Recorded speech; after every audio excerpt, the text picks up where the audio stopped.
민우야, 어머님, 그 사람이 아니에요. 빨리 나가요. 지금 당장. 저 사람 절대 믿으면 안 돼요. 어서 움직이셔야 해요. 지금 여기서 머뭇거리면 큰일 나니까. 얼른 뛰어요. 골목으로 들어가면 눈에 안 띌 거예요. 서둘러요. 손 놓치지 말고 저만 믿고 따라오세요. 지금 당장 도망쳐야 해요. 우리 가족에게 행복은 공기처럼 늘 그 자리에 있었습니다. 그 존재를 의식하지 못할 만큼 너무나 당연하게 여겨졌던 시절이었죠. 남편은 동네 어귀, 낡았지만 정겨운 간판을 내건 작은 철물점을 운영했습니다. 기름 냄새와 쇠 냄새가 배어있는 그의 투박한 손은 못 고치는 물건이 없을 정도로 야무졌고 그 손으로 우리 가족의 단단한 울타리를 만들어 주었죠. 저는 북적이는 시장 한편, 구수한 밥 냄새와 맛깔난 양념 냄새가 오가는 사람들의 발길을 붙잡는 작은 반찬 가게를 꾸려나갔습니다. 새벽 일찍 일어나 신선한 재료를 다듬고 정성을 다해 음식을 만들며 하루를 여는 것이 제 일상이었습니다. 어서 와요. 오늘 새로 만든 장조림 맛 한번 보고 가세요. 아이고 김 여사. 오늘 겉절이 색깔 한번 곱네. 시장 상인들과 손님들과 정답게 인사를 나누는 소소한 기쁨 속에서 제 삶은 채워져 갔습니다. 넉넉하다고 자랑할 형편은 아니었지만 저녁 식탁에는 늘 따끈한 밥과 김이 모락모락 피어나는 찌개, 그리고 제 손맛이 담긴 서너 가지 반찬들이 올랐습니다. 하지만 그 무엇보다 우리 집을 가득 채웠던 것은 서로를 향한 따뜻한 눈빛과 끊이지 않는 웃음소리였습니다. 여보, 오늘 철물점에는 손님이 좀 많았수? 얼굴이 훤해 보이네. 흙먼지와 땀 냄새를 풍기며 들어서는 남편에게 제가 물으면 남편은 껄껄 웃으며 대답했죠. 그럼 당신 맛있는 반찬 해줄 돈 벌려면 열심히 해야지. 우리 민호 용돈도 줘야 하고. 우리 집의 기둥이자 세상 전부였던 아들 민호. 그 아이는 어릴 적부터 유난히 속이 깊고 정이 많았습니다. 학교에서 돌아오면 제 가게에 들러 어머니, 무거운 거 제가 들어드릴게요. 라고 하며 팔을 걷어붙이던 아이, 남편 어깨를 주물러주며 아버지, 오늘 힘드셨죠? 하고 살갑게 굴던 아이였죠. 그런 민호가 반듯하게 자라 이름만 대면 알만한 대학을 우수한 성적으로 졸업하고 모두가 부러워하는 대기업에 떡하니 취직했을 때 남편과 저는 세상을 다 얻은 듯 기뻤습니다. 남편은 동네 사람들에게 막걸리를 돌리며 아들 자랑에 입이 마르지 않았죠. 그것만으로도 가슴 벅찬 감격이었는데 민호는 얼마 지나지 않아 봄날의 개나리처럼 환하고 따뜻한 미소를 가진 아가씨, 유나를 제 앞에 데리고 왔습니다. 어머니, 아버지 인사드려요. 제 사람, 유나 씨입니다. 쑥스러운 듯 머리를 극적이는 민호 옆에서 유나는 두 손을 곱게 모으고 배시시 웃으며 인사했습니다. 처음 뵙겠습니다. 아버님, 어머님, 김유나라고 합니다. 그 맑고 선한 눈빛을 보는 순간 저는 직감했습니다. 이 아이가 우리 집의 복덩이가 되어주겠구나. 아니나 다를까 며느리로 들어온 유나는 타고난 싹싹함과 다정한 성품으로 금세 우리 부부의 마음을 사로잡았습니다. 어색함이란 찾아볼 수 없었죠. 제게는 어머님 하며 친딸처럼 따랐고 남편에게는 아버님, 뭐 필요한 거 없으세요? 하며 세심하게 챙겼습니다. 주말이면 제 반찬 가게에 나와 일손을 돕기도 하고 남편 철물점에 들러 싹싹하게 손님 맞이를 하기도 했어요. 유나가 온 후로 우리 집에는 웃음소리가 2배로 커졌습니다. 유나야, 힘들지 않니? 가게 일은 내가 할 테니 너는 민호랑 좀 쉬어라. 제가 걱정스레 말하면 유나는 손사래를 치며 말했죠. 아니에요, 어머님. 어머님 혼자 힘드신데요.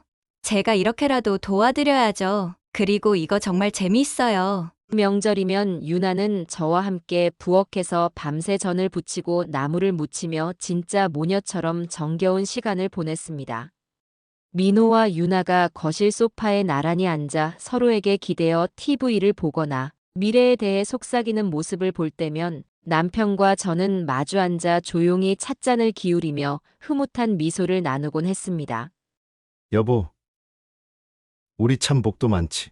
아들 잘 키웠고 저렇게 예쁜 며느리까지 얻었으니 이제 정말 더 바랄 게 없구려. 남편의 주름진 눈가에 잔잔한 행복이 고여 있었습니다. 그래요. 그때는 정말 몰랐습니다. 그토록 견고해 보였던 우리의 행복이 한순간의 바람에도 허물어질 수 있는 모래성과 같았다는 것을요. 그 행복이 얼마나 연약한 기반 위에 아슬아슬하게 서 있었는지를 말입니다. 모든 것이 송두리째 뒤바뀌어 버린 그날. 2015년의 여름은 유난히 덥고 습했습니다. 창문을 열어두어도 후텁지근한 바람만 들어오던 저녁이었죠. 여느 때처럼 남편과 저는 가게 문을 닫고 녹초가 되어 집으로 돌아왔습니다. 먼저 퇴근한 유나가 부엌에서 저녁 식탁을 차리며 우리를 맞이했습니다. 아버님, 어머님, 어서 오세요. 오늘은 민호 씨가 좋아하는 갈치조림 했어요. 하지만 식탁에 둘러앉을 시간, 민호의 자리는 비어 있었습니다. 민호가 오늘은 회사에 일이 많다더니 꽤 늦네. 남편이 시계를 보며 무심코 말했지만 제 마음속에서는 정체 모를 불안감이 스멀스멀 피어오르기 시작했습니다. 평소 야근이 잦았던 민호였지만 오늘은 유난히 연락 한 통 없는 것이 마음에 걸렸습니다. 시간이 자정을 향해 가고 있었지만 민호는 돌아오지 않았습니다. 심장이 불안하게 요동치기 시작했습니다. 여보, 아무래도 이상해요. 민호한테 전화 한번 해봐야겠어요. 떨리는 손가락으로 익숙한 아들의 번호를 눌렀습니다.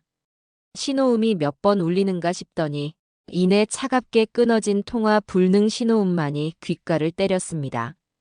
수십 번 수백 번을 다시 걸어보았지만 결과는 마찬가지였습니다. 온몸에 피가 싸늘하게 식는 기분이었습니다. 유나야, 너 민호랑 마지막으로 통화한 게 언제니? 제 다급한 물음에 유나의 얼굴도 하얗게 질려갔습니다. 오후에 잠깐 통화했어요. 곧 퇴근한다고 했는데. 그날 밤 우리 세 사람은 누구 하나 눈을 붙이지 못했습니다. 남편과 유나 그리고 저는 뜬 눈으로 밤을 지새우며 민호가 갈 만한 곳, 연락할 만한 사람들에게 쉴 새 없이 전화를 돌렸습니다. 회사 동료들은 하나같이 퇴근 시간에 맞춰 회사를 나섰다고 했고 친구들은 연락받은 바 없다고 했습니다. 혹시 교통사고라도 당한 건 아닐까 싶어 병원 응급실에도 전화를 돌렸지만 민호의 이름은 어디에도 없었습니다. 동이 트자마자 우리는 퀭한 눈으로 경찰서 문턱을 넘었습니다. 저희 아들이 어제 저녁부터 연락이 두절됐습니다. 실종 신고 좀 하려고요. 떨리는 목소리로 간신히 말을 내뱉자 경찰은 의례적인 질문 몇 가지를 던지고는 서류를 작성했습니다. 단순 가출일 수도 있으니 너무 걱정 마시고 일단 기다려보시죠. 경찰의 무심한 태도에 가슴이 무너져 내렸지만 우리는 그저 기다리는 수밖에 없었습니다. 하지만 하루가 가고 이틀이 가고 일주일이 지나도록 민호에게서는 아무런 소식도 없었습니다. 경찰의 수사도 지지부진했습니다. 민호는 마치 세상에서 증발이라도 한 것처럼 흔적조차 남기지 않았습니다. 그의 마지막 모습이 담긴 회사 앞 CCTV 영상, 그것이 전부였습니다. 핸드폰 위치 추적도 불가능했고 금융 거래 내역이나 교통카드 사용 기록도 실종 당일 저녁 이후로는 전무했습니다. 막막한 절망감이 온몸을 짓눌렀습니다. 시간은 때로는 쏜살같이, 때로는 지독히도 더디게 흘러갔습니다. 민호를 찾기 위해 우리는 백방으로 뛰어다녔습니다. 실종 전단지를 수천, 수만 장 인쇄해 전국 방방곡곡, 사람이 모이는 곳이라면 어디든 가리지 않고 붙였습니다. 내 아들 민호를 보신 분은 꼭 연락 주세요. 애타는 마음을 담아 전단지를 건네면 사람들은 무심하게 받거나 외면하기 일쑤였습니다. 인터넷 실종자 가족 카페에 눈물로 밤을 지새우며 쓴 사연을 올리고 혹시나 하는 마음에 방송국 문을 두드려 제보자들을 기다리기도 했습니다. 몇 번인가 제보 전화가 걸려오기도 했지만 모두 장난 전화이거나 흐릿한 기억에 의존한 헛된 정보뿐이었습니다.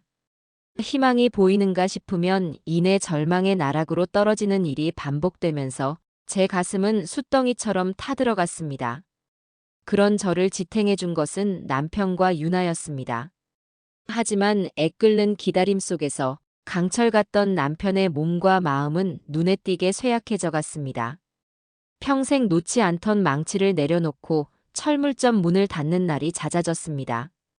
밤이면 잠 못 이루고 홀로 술잔을 기울이며 민호의 어릴 적 사진을 보고 또 보았습니다. 민호야, 내 아들아 도대체 어디 있는 게냐? 애비가 뭘 잘못했기에. 남편의 등 뒤에서 들려오는 흐느낌은 제 심장을 도려내는 듯 아팠습니다. 아들을 지키지 못했다는 깊은 죄책감과 희망의 빛이 보이지 않는 끝없는 절망 속에서 남편은 결국 자리에 눕고 말았습니다. 폐암 말기. 청천벽력 같은 진단이었습니다. 의사는 마음의 병이 몸의 병을 키웠다고 했습니다. 병원에 입원한 남편은 하루가 다르게 야위어 갔고 마지막 순간까지도 제 손을 잡고 민호의 이름만 애타게 불렀습니다. 민호, 우리 아들 얼굴 한 번만 더 보고 가야 하는데. 그 말을 끝으로 남편은 제 품에서 영영 눈을 감았습니다. 저는 남편의 차가운 몸을 끌어안고 목 놓아 울었습니다. 당신 잘못이 아니라고, 민호는 꼭 돌아올 거라고, 그러니 제발 눈을 뜨라고 애원했지만 남편은 대답이 없었습니다. 민호만 있었더라면, 우리 아들만 곁에 있었더라면 당신이 이렇게 허망하게 떠나가지는 않았을 텐데. 하늘을 향해 원망 섞인 절규를 토해냈습니다. 남편의 장례식은 눈물 속에서 치러졌습니다. 모든 것이 꿈만 같았습니다. 남편마저 떠나버린 텅 빈 집에는 이제 저와 유나, 시어머니와 며느리, 단둘만이 세상에 남겨졌습니다. 그 거대한 슬픔 앞에서도 유나는 놀랍도록 침착하고 굳건했습니다. 묵묵히 장례 절차를 도맡아 처리하고 시리에 빠져 식사도 제대로 못하는 저를 억지로 일으켜 세워 죽을 떠먹였습니다. 저는 그런 유나를 볼 때마다 죄스러움과 미안함에 고개를 들 수 없었습니다. 이제 겨우 30을 넘긴 아직 창창한 젊은 나이에 남편을 잃고 홀로 된 것도 모자라 병든 시아버지 병수발에 이제는 넋나간 시어머니의 슬픔까지 감당해야 하는 며느리. 저는 더 이상 유나의 인생에 짐이 될 수 없다고 생각했습니다. 유나야, 이제 그만 내 갈 길을 가거라. 나 때문에 내 젊은 나를 이렇게 허비할 수는 없지 않니? 너에게는 새로운 삶을 시작할 권리가 있어. 어서 떠나렴. 몇 번이고 유나를 제 곁에서 떠나보내려 했습니다. 하지만 그때마다 유나는 제 손을 꼭 잡으며 눈물 어린 눈으로 저를 바라보았습니다. 어머님, 그런 서운한 말씀 마세요. 저한테는 이제 아버님도 안 계시고 민호 씨도 없고 기댈 곳은 어머님뿐이에요. 어떻게 저더러 어머님을 혼자 두고 떠나라고 하세요. 저는 못 가요. 민호 씨 돌아올 때까지, 아니 돌아오지 않더라도 제가 끝까지 어머님 곁을 지킬 거예요. 우리는 가족이잖아요. 그렇죠? 유나의 진심 어린 말과 흔들림 없는 눈빛 앞에서 저는 무너져 내렸습니다. 그래, 우리는 피를 나누진 않았지만 세상 그 누구보다 깊은 슬픔과 애틋한 기다림으로 엮인 세상의 단둘뿐인 진짜 가족이었습니다.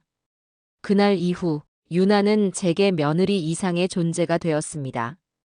때로는 딸처럼 제 어리광을 받아주었고, 때로는 친구처럼 제 말벗이 되어주었고, 때로는 제가 기댈 수 있는 든든한 버팀목이 되어주었습니다.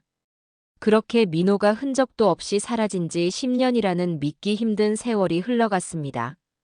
강산도 변한다는 긴 시간 동안 저와 유나는 서로의 상처를 보듬고 서로에게 의지하며 하루하루를 힘겹게 살아냈습니다. 민호가 돌아올 것이라는 희망은 이제 잿불처럼 거의 사그라드는 듯 했지만 마음 깊은 곳에서는 여전히 꺼지지 않는 작은 불씨 하나를 소중히 간직하고 있었습니다.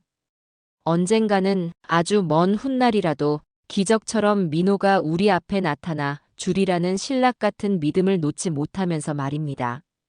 세월의 먼지가 풀풀 날리는 낡은 달력만이 덧없이 넘어가던 어느 날 오후였습니다. 반찬 가게 한 구석에 앉아 잠시 졸고 있는데 낯선 번호로 전화벨이 요란하게 울렸습니다.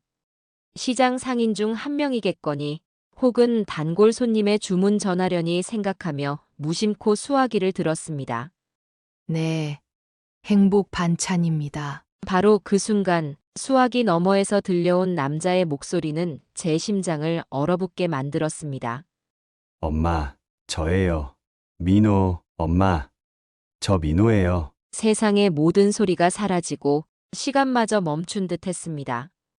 심장이 발끝까지 곤두박질 치는 충격에 손이 파르르 떨려 수화기를 바닥에 떨어뜨릴 뻔했습니다. 10년. 아들의 목소리를 듣지 못한 지 무려 10년이었습니다. 아니, 정확히 말하면 아들이라고 주장하는 낯선 남자의 목소리였습니다. 기억 속 민호의 맑고 또렷했던 음성과는 어딘가 모르게 달랐습니다.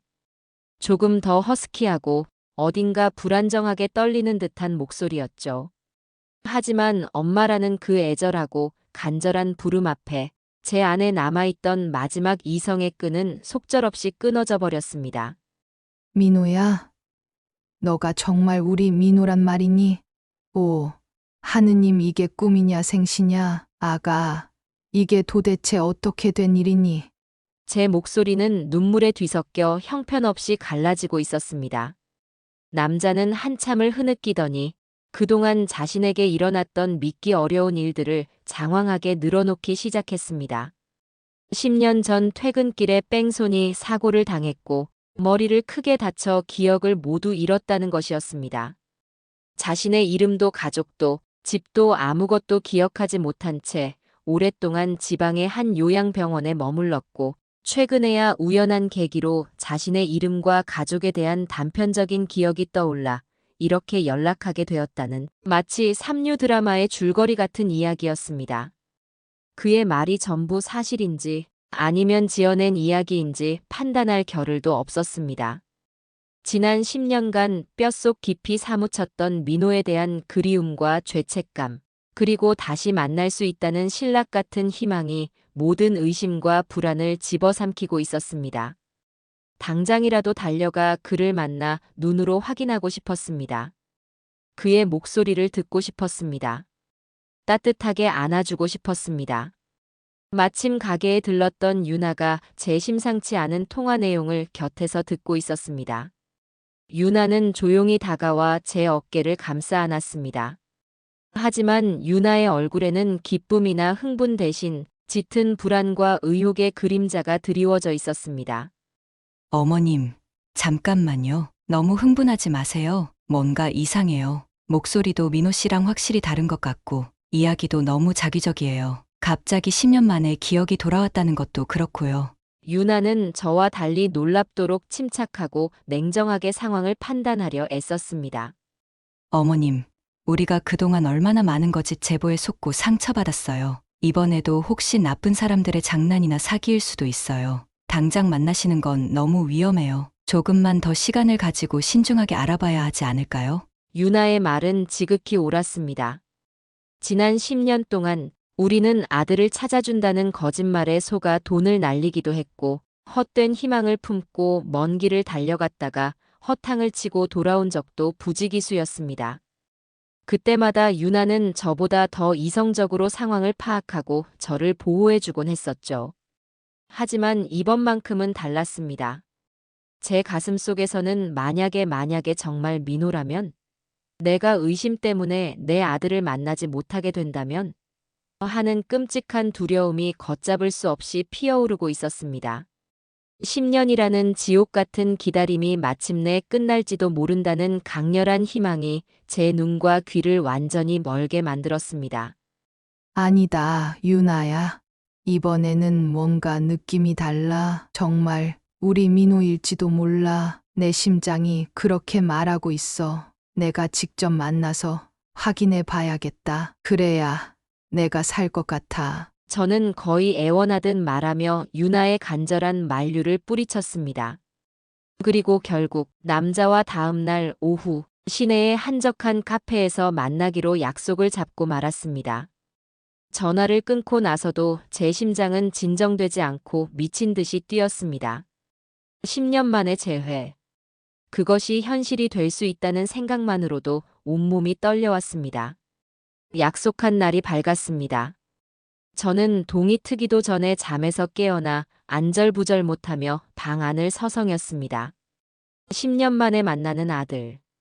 혹시라도 너무 늙고 초췌해진 내 모습을 보고 실망하면 어쩌나 하는 걱정에 밤새 뒤척였습니다.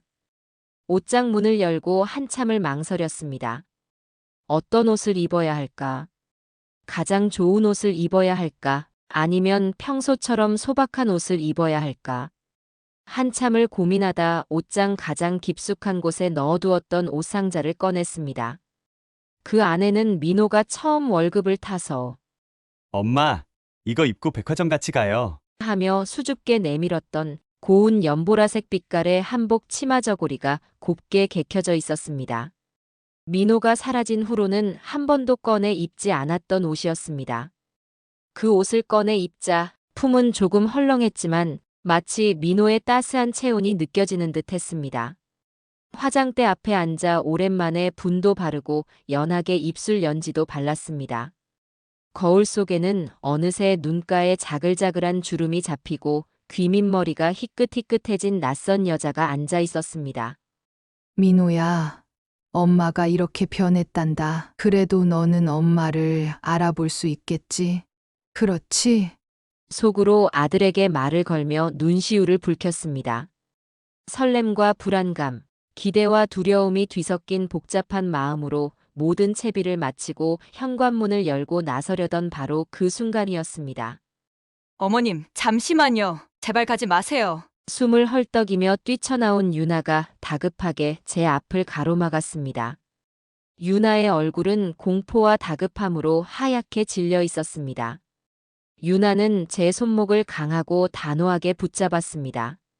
어머님, 그 사람 민호 씨 아니에요. 제가 밤새 알아봤는데 그 사람 상습적으로 실종자 가족들 노리는 전문 사기꾼이에요. 목소리 변조해서 접근하고 기억상실 같은 거짓말로 동정심 유발해서 돈 뜯어내는 악질 중에 악질이라고요. 얼마 전 뉴스에도 나왔던 놈이에요. 어머님, 제발 정신 차리세요. 지금 당장 여기서 피해야 해요. 그놈들이 어머님 집까지 알아냈을 수도 있어요.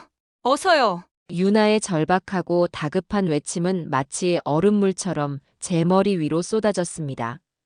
그 순간 그동안 애써 무시하려 했던 남자의 어색했던 목소리, 자기적이었던 이야기, 그리고 유나의 끊임없는 경고들이 한꺼번에 머릿속을 스치며 퍼즐 조각처럼 맞춰졌습니다. 온몸에 피가 싸늘하게 식는 듯한 공포와 함께 하마터면 끔찍한 사기극의 희생양이 될 뻔했다는 아찔함이 등골을 타고 흘렀습니다. 정신을 차릴 새도 없이 유나는 제 손을 낚아채 집 밖으로 끌고 나갔습니다. 어머님, 빨리요. 이쪽이에요. 혹시 모르니 일단 몸부터 피해야 해요. 우리는 신발도 제대로 꿰어 신지 못한 채 미친 듯이 달렸습니다. 심장이 터질 것처럼 가슴이 뛰었고 숨이 턱까지 차올라 폐가 찢어질 듯 아팠지만 멈출 수가 없었습니다. 뒤에서 누군가 쫓아오는 듯한 환청에 시달리며 우리는 좁고 어두운 골목길을 필사적으로 내달렸습니다. 얼마쯤 달렸을까? 겨우 번잡한 큰 길가로 빠져나와 지나가던 택시를 황급히 잡아탔습니다. 아저씨, 빨리요. 아무 데나 사람이 많은 곳으로 가주세요. 택시 뒷좌석에 쓰러지듯 몸을 기댄 후에야 겨우 가쁜 숨을 몰아쉴 수 있었습니다. 집에 도착하자마자 저는 다리에 힘이 풀려 현관 앞에 그대로 주저앉고 말았습니다. 안도감이 밀려오는 동시에 10년의 기다림이 또다시 이렇게 잔인한 장난처럼 끝나버렸다는 참담한 허탈감, 그리고 하마터면 그 악랄한 사기꾼의 소나기에 놀아날 뻔했다는 끔찍한 충격에 온몸이 사시나무 떨듯 떨려왔습니다. 뜨거운 눈물이 봇물 터지듯 쏟아져 내렸습니다. 유나는 말없이 제 등을 쓸어내리며 저를 부축해 방 안으로 데리고 들어갔습니다. 따뜻한 물수건으로 눈물과 땀으로 범벅이 된 제 얼굴을 정성껏 닦아주고 떨리는 제 손에 김이 모락모락 나는 따뜻한 대추차를 쥐어주었습니다. 차를 한 모금 마시자 조금씩 정신이 돌아오는 것 같았습니다. 유나는 제 옆에 조용히 앉아 밤새 자신이 어떻게 그 남자의 정체를 알아냈는지 차분하지만 분노가 서린 목소리로 설명해 주었습니다. 어머님, 어제 어머님 통화하시는 거 듣고 아무래도 느낌이 너무 안 좋았어요. 그래서 혹시 몰라서 통화 내용을 전부 녹음했었어요. 그리고 그 남자 목소리 톤이랑 말투, 그리고 그 사람이 했던 말들 사고로 기억을 잃었다느니, 요양병원에 있었다느니 하는 내용들을 키워드로 해서 밤새 인터넷 실종자 가족 커뮤니티, 게시판이랑 관련 뉴스 기사들을 샅샅이 뒤져봤어요. 유나는 밤새 컴퓨터 앞에 앉아 잠 한숨 자지 않고 그 남자의 행적을 추적했던 것입니다. 그러다 마침내 몇 달 전 비슷한 수법의 사기 사건 뉴스 기사와 피해자들의 증언 글들을 찾아냈고 녹음된 목소리와 대조해 본 결과 동일범이라는 확신을 갖게 된 것이었습니다. 그는 이미 여러 차례 전국의 실종자 가족들에게 접근하여 기억 상실을 핑계로 동정심을 유발한 뒤 병원비나 생활비 명목으로 거액의 돈을 뜯어낸 악질적인 상습 사기범이었습니다. 아마도 어딘가에서 민호의 실종 전단지나 인터넷 게시글을 보고 우리 가족의 사연을 알게 된 후 계획적으로 접근했을 터였습니다. 모든 진실을 알게 된 저는 할 말을 잃었습니다. 엄청난 충격과 함께 인간의 악랄함에 대한 깊은 배신감, 그리고 제 어리석음에 대한 자책감에 온몸이 부서지는 듯 했습니다. 저는 그대로 자리에 몸져 눕고 말았습니다. 며칠 동안 입맛을 완전히 잃고 식음을 전폐한 채 이불 속에서 눈물만 흘렸습니다. 민호를 향한 제 간절한 그리움과 희망이 오히려 저를 얼마나 눈멀고 어리석게 만들었는지 뼈저리게 깨달았습니다. 만약 유나가 아니었다면, 만약 유나가 그 순간 저를 막지 못했더라면, 저는 그 사기꾼에게 속아 넘어가 평생 시장에서 억척같이 일해 모은 얼마 되지 않는 쌈짓돈마저 모두 빼앗기고 길거리에 나앉았을지도 모를 일이었습니다. 상상만 해도 등골이 오싹했습니다. 그제야 저는 이불 속에서 나와 유나의 손을 잡았습니다. 유나야, 내가 정말 죽을 죄를 지었다. 너한테 너무 미안하고, 그리고 정말 고맙다. 내 딸아, 너가 내 목숨을 구한 거야. 저는 눈물 범벅이 된 얼굴로 유나에게 진심으로 사과하고 또 감사했습니다. 유나는 말없이 저를 안아주었습니다. 하지만 유나는 여기서 멈출 생각이 없어 보였습니다. 그 악랄한 사기꾼을 이대로 내버려 둘 수는 없다고, 우리와 같은 아픔을 가진 다른 가족들이 또다시 피해를 입는 것을 막아야 한다고 했습니다. 어머님, 이놈들 그냥 두면 안 돼요. 우리만 당한 게 아닐 거예요. 이놈들 수법이 너무 악랄해요. 다른 실종자 가족분들 생각하면 꼭 잡아서 죗값을 치르게 해야 해요. 제가 모아놓은 증거들이랑 녹음 파일 있으니 당장 경찰에 신고해야 해요. 유나의 눈빛은 이전의 슬픔이나 불안 대신 분노와 단호한 의지로 가득 차 있었습니다. 솔직히 저는 또 다른 분쟁에 휘말리는 것이 두렵고 버거웠습니다. 하지만 유나의 굳은 결심과 정의감을 꺾을 수는 없었습니다. 유나는 곧바로 경찰서로 향했습니다. 통화 녹음 파일과 밤새 찾아낸 관련 기사 스크랩, 피해자 증언 글 등을 증거 자료로 제출하고 정식으로 수사를 의뢰했습니다. 경찰은 처음에는 단순 사기 미수 사건으로 가볍게 처리하려는 듯한 태도를 보이기도 했습니다.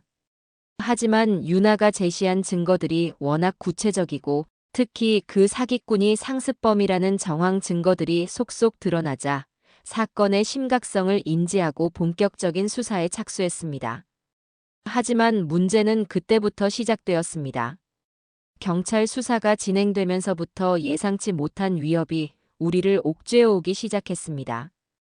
어느 날부터인가 낯선 발신번호 제한 표시로 유나의 핸드폰에 협박 전화가 걸려오기 시작했습니다.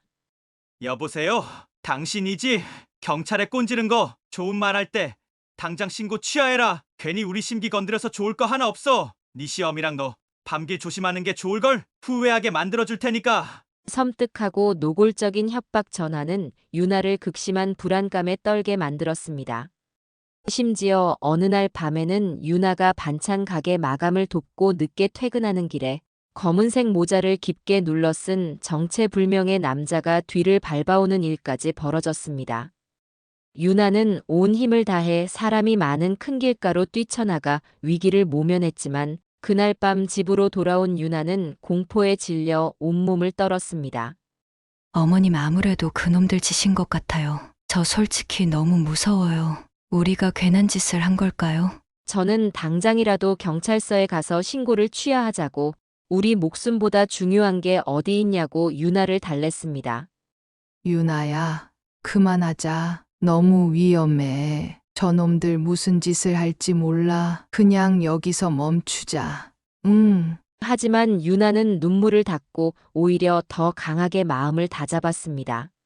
아니요, 어머님. 이럴수록 더 물러서면 안 돼요. 우리가 무서워서 패하면 저놈들은 더 기고만장해서 다른 사람들한테 똑같은 짓을 할 거예요. 저놈들 꼭 잡아서 법의 심판을 받게 해야 해요. 그래야 나중에 민호 씨도 마음 편히 돌아올 수 있을 거예요. 유나는 두려움 속에서도 믿을 수 없는 용기를 보여주었습니다. 경찰과 더욱 긴밀하게 협력하며 추가 증거를 확보하기 위해 위험을 무릅쓰는 일도 마다하지 않았습니다. 경찰의 보호 아래 유나는 사기꾼 일당에게 다시 연락을 취해 돈을 요구하는 척하며 그들을 약속 장소로 유인하는 대담함까지 보였습니다. 긴장감이 극에 달했던 약속 당일, 약속 장소 주변에 미리 잠복해 있던 형사들은 유나의 신호에 맞춰 사기꾼 일당이 나타나자마자 순식간에 그들을 덮쳤습니다. 격렬한 몸싸움 끝에 사기꾼 일당 전원은 현장에서 체포되었습니다. 수갑이 채워진 채 경찰차로 끌려가는 사기꾼들의 모습을 보며 유나는 그 자리에 다리에 힘이 풀려 주저앉아 그동안 참아왔던 눈물을 터뜨렸습니다. 저 역시 그런 유나를 부둥켜 안고 안도의 눈물과 함께 뜨거운 눈물을 흘렸습니다. 지긋지긋하고 끔찍했던 악몽이 드디어 끝난 것 같았습니다. 그 끔찍했던 사기꾼 사건이 일단락된 후 잠시 평화가 찾아오는 듯 했습니다. 하지만 우리의 기다림은 여전히 현재 진행형이었습니다. 아니, 어쩌면 그 사건을 겪고 난 후 민호를 찾아야 한다는 우리의 의지는 더욱 강해졌는지도 모릅니다. 그 악랄한 사기꾼들처럼 누군가가 또다시 민호의 이름을 함부로 이용하는 것을 막기 위해서라도 우리는 진짜 민호를 찾아야만 했습니다. 저와 유나는 다시 신발끈을 고쳐 매고 민호의 흔적을 찾아 전국 각지를 헤매고 다녔습니다. 누군가 민호와 비슷한 인상착의의 사람을 봤다는 제보가 들어오면 그것이 아무리 사소하고 불확실한 정보일지라도 지푸라기라도 잡는 심정으로 한달음에 달려갔습니다. 부산의 어느 부둣가에서 민호와 닮은 뱃사람을 봤다는 소리에 밤기차를 타고 내려가 며칠 밤낮을 부둣가를 샅샅이 뒤지며 수소문하기도 했고, 강원도 깊은 산골 마을의 한 사찰에서 기억을 잃은 채 무건 수행 중인 젊은 스님이 민호와 비슷하다는 이야기에 가파른 산길을 몇 시간이나 올라갔지만 결국 다른 사람이었습니다. 또 어떤 날은 제주도의 한 해수욕장에서 서핑 강사를 하는 청년이 민호의 젊은 시절 모습과 판박이라는 제보를 받고 비행기를 타고 날아갔지만 역시나 허탕이었습니다. 실망과 좌절이 파도처럼 밀려와 우리의 마음을 핥히는 날들이 반복되었습니다. 몸과 마음은 점점 더 지쳐갔지만 우리는 서로의 어깨를 다독이며 포기하지 않았습니다. 어머님, 너무 상심하지 마세요. 이번엔 아니었지만 분명 어딘가에 민호 씨가 있을 거예요. 우리가 이렇게 찾아다니는 걸 알면 민호 씨도 우리를 찾아올 힘을 낼 수 있을 거예요. 긴 여행길 차 안에서 혹은 값싼 여인숙 방에 마주 앉아 유나는 지친 저를 끊임없이 격려해 주었습니다. 이 고되고 외로운 여정 속에서 우리는 뜻밖의 동반자들을 만나기도 했습니다. 바로 우리와 같은 아픔을 공유하는 다른 실종자 가족들이었습니다. 전국 각지의 실종자 가족 지원센터나 관련 모임에 참여하면서 우리는 다양한 사연을 가진 사람들을 만났습니다. 어린 딸을 잃어버리고 20년 넘게 찾아 헤매는 노부부, 갑자기 사라진 남동생을 찾기 위해 직장까지 그만둔 젊은 여성, 치매 걸린 노모를 애타게 찾는 중년의 아들, 그들은 서로의 사연에 깊이 공감하며 눈물을 흘렸고, 때로는 서로의 등을 두드리며 따뜻한 위로를 건넸고, 때로는 서로에게 용기를 북돋아주는 쓴소리도 아끼지 않는 또 다른 형태의 끈끈한 가족 공동체였습니다. 아이고, 김 여사님도 얼마나 속이 타실까? 내 자식도 벌써 7년째인데 그래도 이렇게 얼굴 보고 서로 하소연이라도 하니 숨통이 좀 트이네요. 힘내세요. 어머님, 절대 포기하면 안 돼요. 아이들은 다 알고 있어요. 우리가 이렇게 애타게 찾는다는 걸. 그러니 꼭 돌아올 겁니다. 믿으셔야 해요. 우리는 그들과 함께 실종 아동 찾기 거리 캠페인에 참여해 목소리를 높이기도 하고 서로의 지역에서 얻은 정보를 공유하며 연대했습니다. 때로는 함께 봉사활동에 참여하며 잠시나마 우리의 아픔을 잊고 다른 이들을 돕는 일에서 작은 보람을 찾기도 했습니다. 그들과 함께 웃고 울고 서로를 보듬는 과정 속에서 저는 조금씩 제 삶의 균형을 되찾아갔습니다. 민호를 찾는 일은 여전히 제 삶의 가장 간절한 소망이었지만 그것만이 제 삶의 전부는 아니라는 것을, 이 아픔 속에서도 여전히 살아내야 할 이유와 의미가 있다는 것을 어렴풋이나마 깨닫기 시작했습니다. 그러던 어느 가을날이었습니다.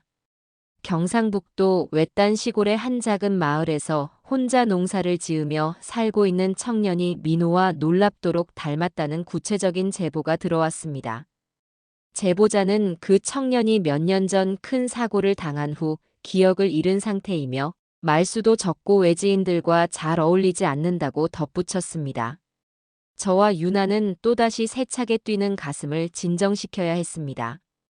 기억상실 시골 마을 민호와 닮은 외모, 이번에는 정말 뭔가 다를지도 모른다는 강렬한 예감이 들었습니다. 우리는 기대 반, 두려움 반의 복잡한 심경으로 내비게이션에도 잘 나오지 않는 그 시골 마을을 향해 차를 몰았습니다. 꼬불꼬불한 산길을 한참이나 달려 도착한 마을은 시간이 멈춘 듯 고즈넉했습니다. 수소문 끝에 찾아간 청년의 집 마당에서 우리는 밭일을 마치고 돌아오는 한 남자의 뒷모습을 보았습니다. 햇볕에 그을린 구릿빛 피부, 투박하지만 다부진 어깨, 흙 묻은 작업복, 그 뒷모습이 민호와 너무나도 흡사해서 저와 유나는 순간 숨을 멈췄습니다. 심장이 목구멍까지 차오르는 듯 했습니다. 우리가 멍하니 서 있는 것을 발견한 청년이 천천히 우리 쪽으로 걸어왔습니다. 그리고 마침내 그의 얼굴을 마주했을 때 우리는 또 한 번의 깊은 실망감을 느껴야 했습니다. 그는 민호가 아니었습니다. 전체적인 분위기와 체격이 놀랍도록 닮았지만 얼굴의 이목구비는 분명 다른 사람이었습니다. 눈앞이 캄캄해지는 것 같았습니다. 하지만 우리는 그 청년과 잠시 이야기를 나눌 기회를 가졌습니다. 그는 자신의 이름이 상철이라고 했고 5년 전 이곳 마을 어귀에서 의식을 잃고 쓰러져 있는 것을 지금의 양부모님이 발견하여 거두어 주셨다고 했습니다. 사고의 충격으로 과거에 대한 기억은 전혀 없었지만 자신을 아들처럼 아껴주는 양부모님과 함께 소박하게 농사를 지으며 사는 현재의 삶에 만족한다고 담담하게 말했습니다. 자신의 과거를 전혀 기억하지 못하는 청년의 텅 빈 듯 공허한 눈빛을 보면서 저는 가슴 한쪽이 시큰하게 아려왔습니다. 어쩌면 내 아들 민호도 지금 이 순간 어딘가에서 이렇게 자신의 과거를 잃어버린 채 다른 이름으로 다른 삶을 살아가고 있는 것은 아닐까. 그곳에서 우리는 청년을 아들처럼 돌봐주고 계신 마음씨 좋은 노부부와도 만나 잠시 이야기를 나누었습니다. 그분들 역시 우리와 비슷한 상처와 그리움을 안고 살아가는 분들이었습니다. 우리는 서로의 아픔과 기다림에 대해 이야기하며 눈시울을 붉혔고 짧지만 진심 어린 위로와 격려를 주고받았습니다. 민호를 찾지는 못했지만 그 낯선 시골 마을에서의 만남은 제게 또 다른 깨달음을 주었습니다. 삶이란 얼마나 예측 불가능하고 때로는 잔인한 것인지, 하지만 그 속에서도 사람들은 서로에게 의지하며 상처를 보듬고 살아가고 있다는 것을 말입니다. 그 만남을 통해 우리의 마음은 역설적으로 더욱 깊어지고 단단해지는 것을 느꼈습니다. 하지만 시련은 마치 우리의 단단해진 마음을 시험이라도 하려는 듯 예고 없이 그리고 더욱 잔인한 모습으로 찾아왔습니다. 어느 늦은 겨울밤이었습니다. 강원도 산간 지역에서 민호를 봤다는 다급한 제보 전화를 받고 눈보라가 몰아치는 험한 국도를 정신없이 달려가던 중이었습니다.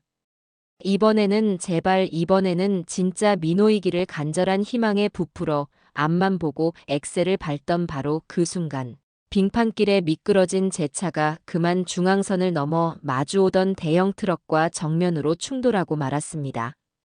굉음과 함께 정신을 잃었고 제가 다시 눈을 떴을 때는 병원 중환자실의 차가운 침대 위였습니다.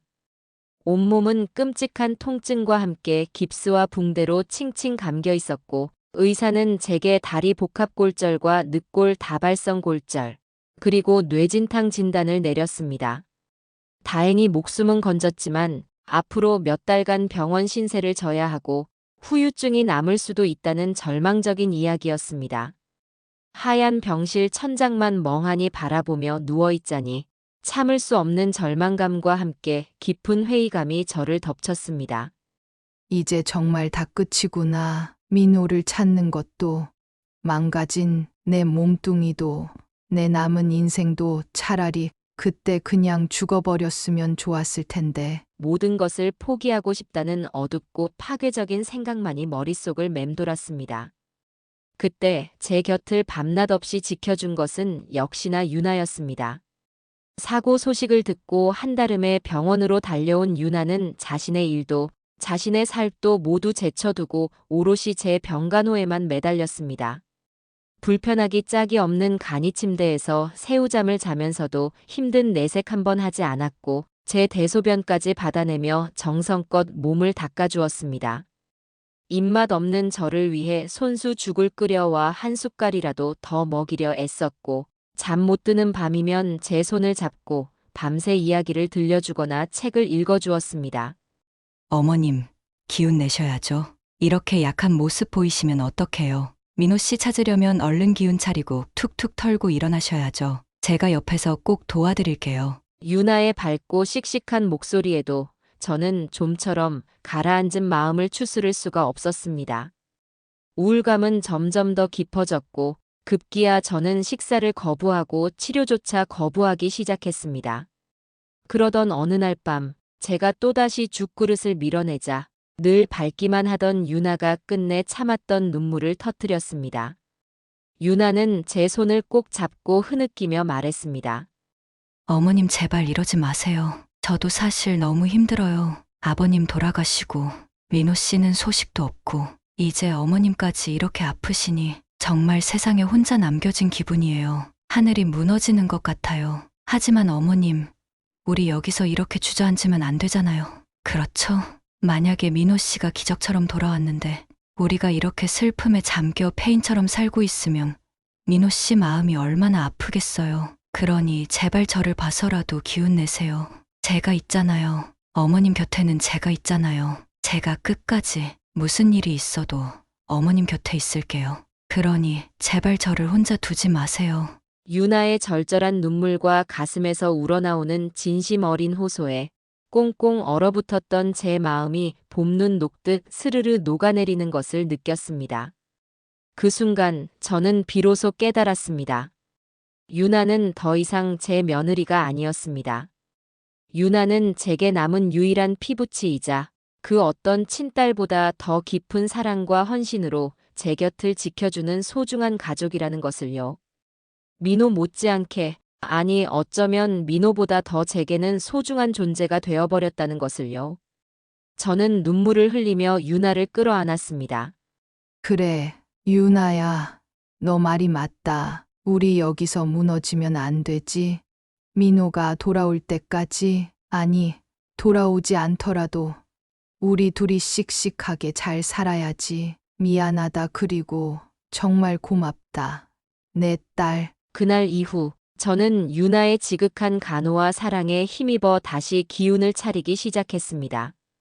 재활 치료에도 적극적으로 임했고 마침내 몇 달간의 긴 병원 생활을 마치고 유나의 부축을 받으며 집으로 돌아올 수 있었습니다.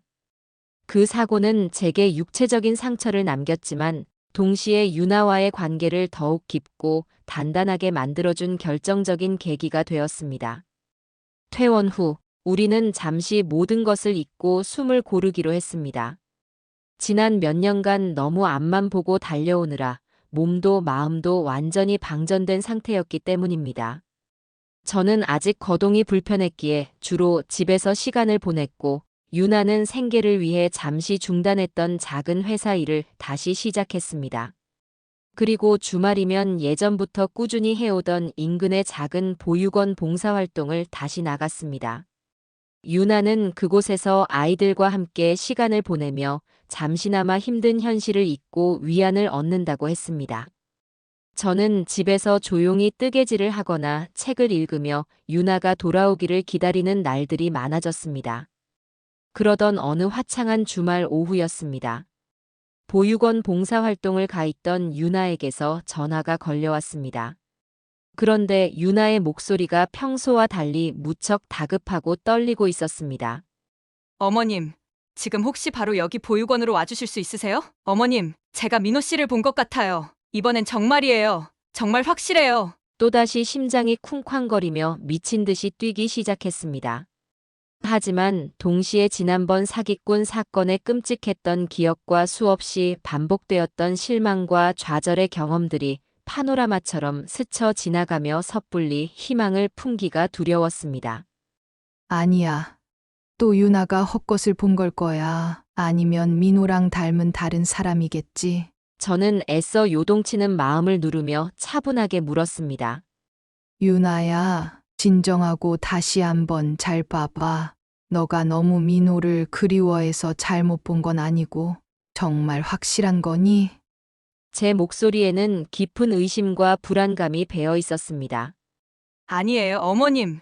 정말이에요. 제가 몇 번이고 다시 확인했어요. 뒷모습이랑 옆모습이 너무 똑같아요. 그리고 아이들을 바라보는 저 눈빛, 장난치는 아이들을 보며 웃는 저 모습이 옛날 민호 씨랑 정말 똑같아요. 제발 빨리 와서 직접 확인해보세요. 이번에는 정말 틀림없어요. 유나의 목소리에는 이전과는 비교할 수 없는 강한 확신과 흥분이 담겨 있었습니다. 더 이상 망설일 이유도 시간도 없었습니다. 저는 떨리는 다리를 절뚝거리며 급하게 외투를 걸치고 집을 나섰습니다. 택시를 잡아 타고 유나가 알려준 보육원으로 가는 내내 제 심장은 터질 듯이 뛰었고 손은 주체할 수 없이 떨렸습니다. 제발 이번만은 진짜 민호이기를 간절히 기도했습니다. 보육원 입구에 도착했을 때 유나는 이미 문 앞에서 발을 동동 구르며 초조하게 저를 기다리고 있었습니다.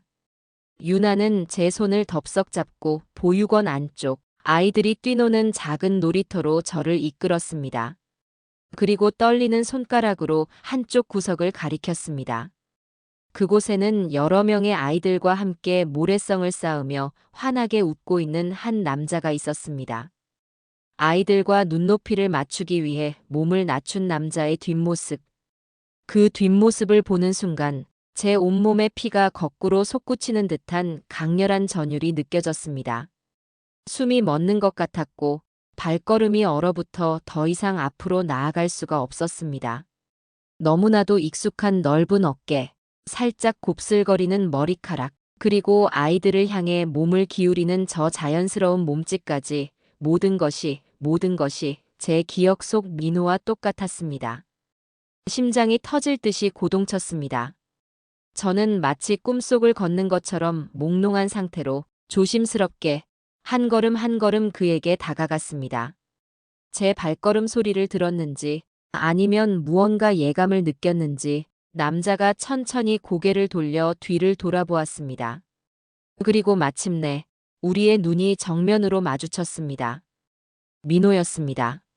세상에 단 하나뿐인 내 피부치, 틀림없는 내 아들 민호였습니다. 10년. 강산도 변한다는 그 긴 세월의 흔적은 아들의 얼굴 위에 무심히 내려앉아 있었습니다. 예전에 통통했던 넙대대한 볼살은 온데간데 없이 사라지고 날렵한 턱선이 드러나 있었고 뽀얗던 피부는 오랜 야외 활동으로 건강하게 그을려 까무잡잡했습니다. 무엇보다 제 마음을 아리게 한 것은 환하게 웃을 때마다 선명하게 잡히던 그의 눈가에 내려앉은 희미한 주름이었습니다. 그 주름 하나하나에 그 아이가 홀로 견뎌냈을지도 모를 고독과 시련의 시간이 새겨져 있는 것만 같아 가슴이 미어졌습니다. 하지만 그의 눈빛만은 예전 그대로였습니다. 깊고 따뜻하며 장난기 어리면서도 속정 깊었던 그 눈빛. 오뚝한 콧날과 한번 마음먹은 것은 해내고야 많은 의지를 보여주던 그 다부진 인매 또한 제가 밤이고 낮이고 눈물로 지새우며 그리워하고 또 그리워했던 26 청년 민호의 모습, 바로 그것이었습니다. 제 존재를 인식한 순간 민호의 눈빛이 지진이라도 난 듯 크게 흔들렸습니다. 그의 검고 깊은 눈동자 안에는 뭐라 형언할 수 없는 감정들이 폭풍처럼 휘몰아치고 있었습니다. 낯선 여인을 향한 경계심 어린 당혹감과 동시에 기억 저편에서 희미하게 떠오르는 듯한 아련한 혼란스러움, 그리고 그 모든 감정의 기저에 깔린 이유를 알 수 없는 깊고 투명한 슬픔 같은 것이 뒤섞여 있었습니다. 기억은 그래요. 그의 기억은 10년이라는 시간 속에 봉인되어 있을지라도 어미를 알아보는, 제사를 찢어 세상에 내놓은 자식을 알아보는 핏줄의 본능적인 이끌림까지 막을 수는 없었던 걸까요? 민호의 그 맑고 깨끗한 눈에서 아무런 예고도 없이 굵은 눈물 방울이 뚝뚝 힘없이 떨어져 내리기 시작했습니다. 저 역시 마찬가지였습니다. 그 자리에 뿌리라도 내린 듯 얼어붙어 하염없이 눈물만 주룩주룩 흘려보냈습니다. 목구멍까지 차오른 뜨거운 무언가가 말을 삼켜버린 듯 아무 소리도 낼 수가 없었습니다. 그저 아들의 얼굴을, 그 숨막히게 그리웠던 얼굴을 눈에 새기고 또 새길 뿐이었습니다. 민우야, 온 힘을 다해 간신히 쥐어짜낸 제 목소리는 물기 하나 없이 바싹 마른 나뭇가지가 부러지는 듯 쇳소리처럼 거칠고 처참하게 갈라져 나왔습니다. 민호는 아무 말도 하지 못했습니다. 그저 눈물만 흘리며 저를 바라볼 뿐이었습니다. 하지만 그의 몸은, 그의 영혼은 이미 저를 알아본 듯 했습니다. 마치 거대한 자석에 이끌리기라도 하듯 그의 발걸음이 저를 향해 천천히, 하지만 망설임 없이 다가왔습니다. 그리고 다음 순간 민호는 저를 와락, 그의 넓고 단단한 품 안으로 끌어안았습니다. 10년 만에 느껴보는 아들의 체온. 예전보다 조금 더 마른 듯 했지만 여전히 든든하고 넓은 그의 등. 햇볕과 흙냄새가 희미하게 섞인 그의 채취. 그 모든 것이 너무나도 현실 같지 않아서 저는 이것이 또 다른 잔인한 꿈은 아닐까 두려웠습니다. 저는 민호의 등을 잇는 힘껏 끌어안았습니다. 제 품 안에서 느껴지는 아들의 심장 박동과 가쁜 숨결을 확인하고 나서야 비로소 이것이 꿈이 아닌 현실임을 깨달았습니다. 그 순간 지난 10년간 억눌리고 골마터졌던 가슴 속의 모든 서름과 그리움, 민호를 지켜주지 못했다는 죄책감과 세상을 향한 원망, 그리고 마침내 아들을 다시 찾았다는 안도감이 한꺼번에 북받쳐 올라와 격렬한 통곡으로 터져나왔습니다. 내 아들 민호야. 이렇게 살아있었구나. 엄마가 몰라봐서 미안하다. 이렇게 가까이 있었는데 엄마가 너무 늦게 찾아서 미안해. 살아있어줘서 고맙다. 정말 고맙다. 내 아들아. 제 옆에 서 있던 유나도 더 이상 참지 못하고 소리내어 울기 시작했습니다. 유나는 민호의 팔을 잡고 흐느꼈습니다. 민호 씨, 정말 민호 씨 맞죠? 돌아와줘서 고마워요. 정말 보고 싶었어요. 우리 세 사람은 서로를 부둥켜 안은 채 한동안 세상의 모든 슬픔과 기쁨이 응축된 듯한 눈물을 하염없이 쏟아냈습니다. 놀이터에서 놀던 아이들과 보육원 선생님들이 놀란 눈으로 우리를 바라보고 있었지만 아무것도 신경 쓰이지 않았습니다. 오직 서로의 존재를 확인하고 서로의 온기를 느끼며 10년의 간극을 눈물로 메우는 것만이 중요했습니다. 얼마나 시간이 흘렀을까요? 감정이 조금 진정된 후 우리는 보육원의 작은 상담실로 자리를 옮겨 원장 수녀님께 민호에 대한 자세한 이야기를 들을 수 있었습니다. 수녀님의 이야기는 충격적이면서도 가슴 아팠습니다. 민호는 지금으로부터 약 7년 전 초여름 비가 내리던 날 이곳 보육원에서 멀지 않은 야산 중턱에서 심하게 다쳐 피를 흘리며 의식을 잃고 쓰러져 있는 것을 새벽 등산을 하던 등산객에게 발견되었다고 합니다. 즉시 병원으로 옮겨져 큰 수술을 받고 겨우 목숨은 건졌지만 머리를 크게 다친 심각한 후유증으로 과거에 대한 모든 기억을 완전히 잃어버린 상태였다는 것입니다. 자신의 이름이 무엇인지, 나이가 몇 살인지, 어디서 왔는지, 가족은 있는지 그 어떤 것도 기억해내지 못했습니다. 기억상실증. 텔레비전 드라마에서나 나올 법한 그 기막힌 일이 바로 제 아들에게 일어났던 것입니다. 지문 조회 등을 통해 신원을 확인하려 했지만 어찌된 영문인지 데이터베이스에 등록된 정보가 없어 확인조차 불가능했고 결국 민호는 신원불명의 무연고자가 되어버렸습니다. 딱한 사정을 외면할 수 없었던 수녀님들이 그를 거두어 보살펴 주시기로 결정했고 요한이라는 세례명을 새로 받아 보육원에서 함께 생활하게 된 것이라고 했습니다. 수녀님들과 주변 사람들은 민호가 기억을 되찾을 수 있도록 여러 방면으로 노력했지만 안타깝게도 그의 기억은 끝내 돌아오지 않았다고 했습니다. 민호는 처음에는 극심한 혼란과 절망감에 힘들어했지만 시간이 흐르면서 점차 자신의 상황을 받아들이고 보육원에서 지내는 동안 아이들을 돌보는 일에 남다른 재능과 정성을 보이며 묵묵히 봉사하는 삶을 선택했다고 했습니다. 비록 과거의 기억은 모두 잃었지만 그의 본성 깊이 새겨져 있던 따뜻하고 성실한 성품, 그리고 약한 존재를 아끼고 사랑하는 마음만은 그대로 남아 있었던 것이죠.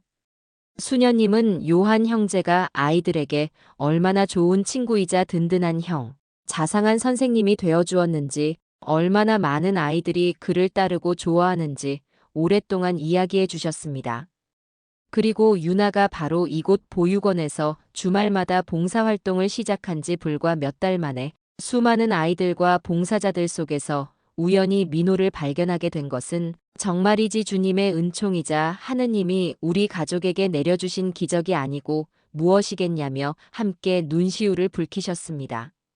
수녀님과 보육원 아이들에게 눈물로 작별 인사를 고한 후 우리는 민호와 함께 꿈에서도 그리던 그러나 민호에게는 너무나도 낯선 우리 집으로 돌아왔습니다. 집으로 돌아오는 차 안에서 민호는 창밖으로 스쳐 지나가는 익숙한 듯 낯선 풍경들을 복잡한 표정으로 바라볼 뿐 말이 없었습니다. 10년 만에 돌아온 집. 모든 것이 그대로인 듯 했지만 동시에 모든 것이 변해 있었습니다. 남편의 온기가 사라진 빈자리, 세월의 때가 묻은 가구들, 그리고 훌쩍 늙어버린 제 모습과 어느덧 성숙한 여인이 된 유나. 민호는 마치 처음 와보는 집에 방문한 손님처럼 어색하고 불안해하는 기색이 역력했습니다. 자신의 방이었던 곳을 둘러보면서도 아무것도 기억하지 못했고 앨범 속 자신의 어릴 적 사진을 보면서도 신기하다는 듯 바라볼 뿐이었습니다. 그런 민호의 모습을 보는 것은 또 다른 아픔이었지만 저와 유나는 조급해하지 않고 그저 묵묵히 민호의 곁을 지켰습니다. 그의 불안감을 덜어주기 위해 끊임없이 말을 걸고 따뜻한 음식을 만들어주고 편안한 잠자리를 마련해주며 그가 새로운 환경에 적응할 수 있도록 온 마음을 다해 도왔습니다. 그리고 놀랍고도 감격스러운 변화가 아주 조금씩, 아주 천천히 일어나기 시작했습니다. 집안 곳곳에 배어있는 아들의 손때 묻은 익숙한 물건들, 제가 매일 아침 끓여주는 구수한 된장찌개의 냄새, 유나가 밤마다 들려주는 애틋했던 과거의 연애 이야기들, 그리고 무엇보다 변함없는 우리의 사랑과 기다림 속에서 민호는 마치 오랫동안 닫혀있던 기억의 창고 문이 열리기라도 하듯 잃어버렸던 과거의 조각들을 하나씩 둘씩 힘겹게 맞춰나가기 시작했습니다. 어느 날 저녁 거실 벽에 걸린 낡은 가족 사진을 물끄러미 바라보던 민호가 혼잣말처럼 중얼거렸습니다. 엄마 이 사진 어렴풋이 기억나는 것 같아요. 제가 대학교 졸업식 때 맞죠? 아버지랑 엄마랑 같이 활짝 웃고 있네요. 아버지. 아버지의 부재를 그제야 인식한 듯 민호의 눈가에 다시 눈물이 맺혔습니다. 또 어느 날에는 제가 무심코 끓여준 김치찌개를 한 숟갈 뜨더니 갑자기 눈을 동그랗게 뜨고 말했습니다. 이 맛 알아요. 엄마가 끓여주던 김치찌개 맛이랑 똑같아요. 그리고 유나가 좋아했던 옛 노래를 라디오에서 우연히 듣게 된 날에는 민호가 자신도 모르게 그 멜로디를 흥얼거리더니 이내 유나를 보며 물었습니다. 유나야, 이 노래 혹시 너가 좋아했던 그 노래 아니야? 제목이 뭐였지? 우리가 연애할 때 차 안에서 정말 많이 들었던 것 같은데. 그렇게 기억의 파편들이 하나씩 돌아올 때마다 우리 세 사람은 서로를 얼싸안고 어린아이처럼 기쁨의 눈물을 흘렸습니다. 물론 모든 기억이 단번에 돌아온 것은 아니었습니다. 때로는 떠오른 기억의 조각들이 뒤죽박죽 섞여 혼란스러워하기도 했고, 여전히 거대한 공백으로 남아있는 기억의 심연 앞에서 깊은 좌절감을 느끼기도 했습니다. 그럴 때마다 우리는 민호의 손을 잡아주고 괜찮다고, 천천히 해도 된다고, 우리가 곁에 있다고 다독여 주었습니다. 정신과 상담과 심리 치료를 병행하며 민호의 트라우마 치유와 기억 회복을 돕는 과정도 함께 했습니다. 그렇게 10년이라는 길고 어두웠던 출구 없는 터널의 끝에서 우리는 마침내 서로의 손을 잡고 눈부신 희망의 빛 속으로 걸어 나올 수 있었습니다. 기적은, 정말 기적은 일어났습니다. 민호가 기적처럼 우리 곁으로 돌아오고 조금씩 안정을 되찾으며 점차 과거의 기억들을 회복해가면서 우리 가족에게는 기쁨과 동시에 또 다른 중요한 과제가 남겨져 있었습니다. 그것은 바로 우리의 가장 아픈 상처를 건드리고 민호의 이름을 더럽혔으며 우리 가족에게 씻을 수 없는 깊은 고통과 위협을 안겨주었던 그 파렴치하고 잔인했던 사기꾼 일당에게 합당한 법의 심판을 받게 하는 것이었습니다. 정의를 바로 세우는 일, 그것은 민호의 잃어버린 10년에 대한 최소한의 보상이자 우리 가족이 온전히 과거의 상처를 딛고 미래로 나아가기 위해 반드시 거쳐야 할 과정이었습니다. 유나가 목숨의 위협을 무릅쓰고 용기를 내어 확보했던 구체적인 증거 자료들, 특히 사기꾼의 목소리가 생생하게 담긴 통화 녹취록과 협박 메시지들, 그리고 경찰의 끈질긴 추가 수사를 통해 밝혀진 그들의 상습적인 범죄 행각과 여죄들은 그들의 추악한 범죄를 남김없이 입증하기에 충분했습니다. 하지만 검찰은 이 사건에 더욱 확실한 쐐기를 받기 위해 바로 그 무엇보다 가장 강력하고 결정적인 증거인 민호의 증언이 필요하다고 했습니다. 건강을 거의 회복한 민호는 재판 기일이 잡히자 조금의 망설임도 없이 증인으로 출석하겠다는 의사를 밝혔습니다. 제가 나가야죠, 엄마. 저 때문에 엄마랑 유나가 얼마나 끔찍한 일을 겪었는데요. 그놈들 반드시 제 손으로 법의 심판을 받게 할 거예요. 민호의 눈빛은 분노와 함께 단호한 결의로 가득 차 있었습니다. 재판이 열리던 날, 우리는 떨리는 마음으로 법정 방청석에 앉았습니다. 민호는 증인석에 당당히 섰습니다. 처음에는 긴장한 듯 보였지만 이내 심호흡을 하고 떨렸지만 또렷하고 논리적인 목소리로 그날의 진실을 증언하기 시작했습니다.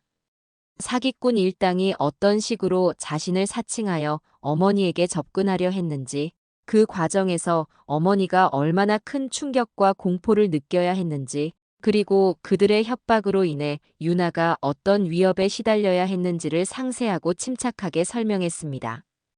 그의 증언은 담담했지만 그 안에는 지난 10년간 우리 가족이 겪어야 했던 극심한 정신적 고통과 슬픔, 그리고 분노가 고스란히 담겨 있어 방청석을 숙연하게 만들었습니다.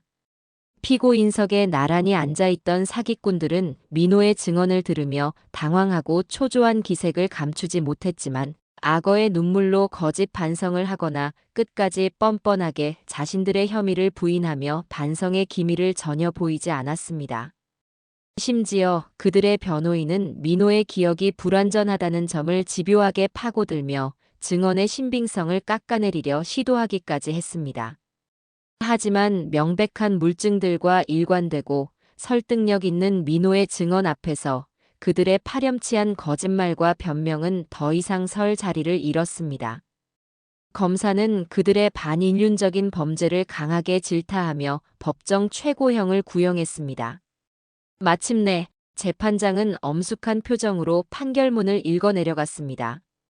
재판부는 피고인들의 죄질이 인간의 기본적인 연민과 신뢰를 악용하여 이미 깊은 슬픔에 잠겨있는 실종자 가족들에게 접근해 그들의 마지막 희망마저 짓밟고 이중의 고통을 안겨준 용서받을 수 없는 매우 불량하고 반사회적인 범죄임을 엄중히 꾸짖었습니다. 그리고 주범에게는 이례적이라고 할 만큼 무거운 징역형을, 나머지 공범들에게도 각각 그 죄에 상응하는 중형을 선고했습니다. 땅, 땅, 땅.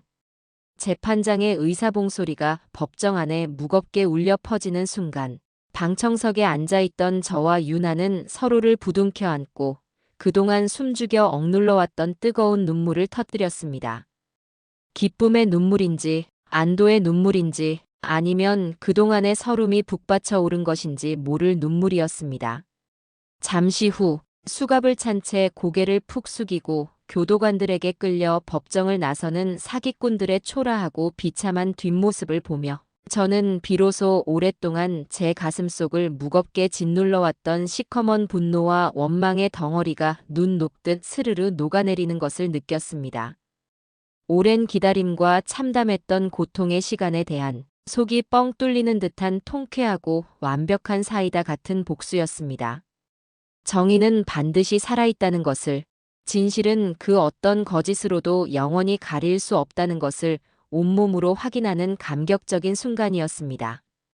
우리는 서로의 손을 꼭 잡고 마침내 되찾은 평온 속에서 법정의 문을 나섰습니다. 이제 우리 가족에게는 과거의 상처를 깨끗이 씻어내고 서로를 보듬으며 새로운 삶을 행복하게 가꾸어 나갈 시간만이 남아 있었습니다. 물론 그 과정이 순탄하지만은 않았습니다.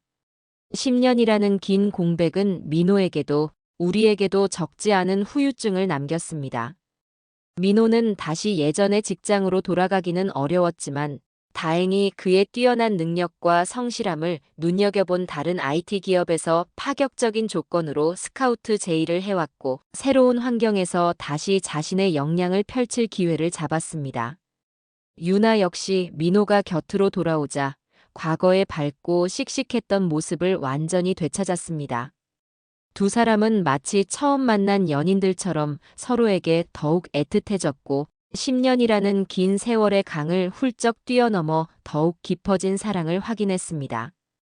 그리고 마침내 양가 친척들과 가까운 친구, 그리고 실종자 가족 모임에서 만난 소중한 인연들만을 초대하여 작지만 세상 그 어떤 결혼식보다 더 감동적이고 의미 있는 두 번째 결혼식을 올렸습니다. 하얀 웨딩드레스를 입은 유나와 늠름한 턱시도를 입은 민호가 서로를 바라보며 영원한 사랑을 맹세하는 모습은 그 자리에 있는 모든 사람들의 눈시울을 뜨겁게 적셨습니다. 그리고 얼마 지나지 않아 우리 가족에게 또 다른 기적과 같은 축복이 찾아왔습니다. 유나가 민호를 꼭 닮은 예쁜 딸아이를 낳은 것입니다. 응애응애. 아기의 힘찬 울음소리는 지난 10년간 슬픔과 눈물로 얼룩졌던 우리 집의 새로운 생명력과 따스한 온기, 그리고 넘치는 기쁨을 불어넣었습니다. 저는 포대기에 쌓인 작고 소중한 손주를 품에 안고 감격에 겨워 눈물을 멈출 수가 없었습니다.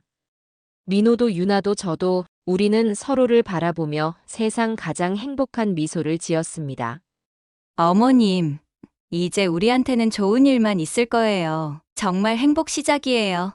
그렇죠? 유나가 제 옆에 다가와 아기의 오동통한 볼에 뽀뽀하며 환하게 웃었습니다.